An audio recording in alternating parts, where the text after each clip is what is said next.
আসসালামু আলাইকুম। যে যেখানে আছেন অবস্থানের দিক দিয়া ভালো থাকুকা, সুস্থ থাকুকা, নিরাপদে থাকুকা। আজকের রেসিপিটা আপনারা খালি খাইবা, এনজয় করবা। একটা ইউনিক একটা রেসিপি লই আইছি। সাথে থাকবা প্রথম থেকে শেষ পর্যন্ত। প্রথমে কিমা ৫০০ থেকে ৬০০ গ্রাম হইব।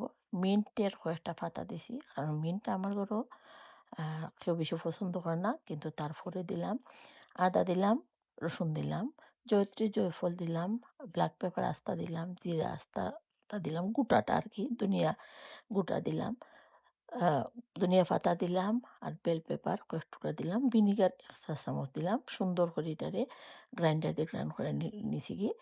প্রথমে যা লবণ দিছি কিমা অনুপাতে এখন যা দিলাম কিমা অনুপাতে দিলাম। আমি যখন পরে রান্না করমু তখন মসলা অনুপাতে যা দেই মসলা অনুপাতে দিমু। এখানেও দিছি হলুদ আর গুঁড়া লাল মরিচ যেটা স্পাইসি হয় ওইটা। আর দিছি একটু বেশি পরিমাণে পাপরিকা। কিমার কালার তো একটু সাদা দেখতে খারাপ লাগে। ঠিক ওই শেপে মাঝখানে যে অ্যা আঙ্গুল দিয়ে চাপ দেয়া যে গর্তটা করবা অথবা চাপ দেয়া যে নিচের অংশটা করবা, এটাকে একটু জোরে চাপ দিবা। কারণ ডিম দেওয়া তো এটা বিরান করার পরে ফুলি যায়। এলে চাপটা যেন ডিপটা যেন বেশি হয়।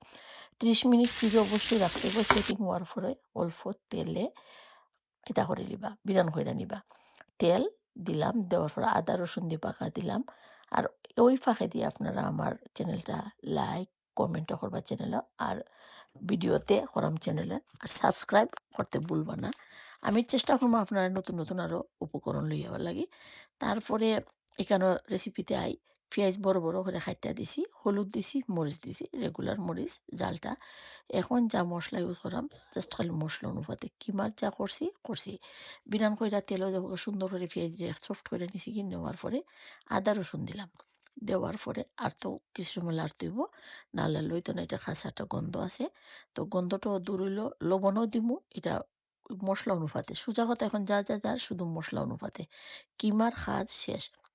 বেল পেপার, ক্যাপসিকাম যেটাই তাকে দিবা কাইট্টা সুন্দর করে আমি দিছি। আমার অনুপাতে আপনারা যেকোনো লম্বা টাইপেরও কাটতে পারেন। আর এখানেও টমেটো পিউরি নিছি, যেটা কিনতে পাওয়া যায়, দিলাম।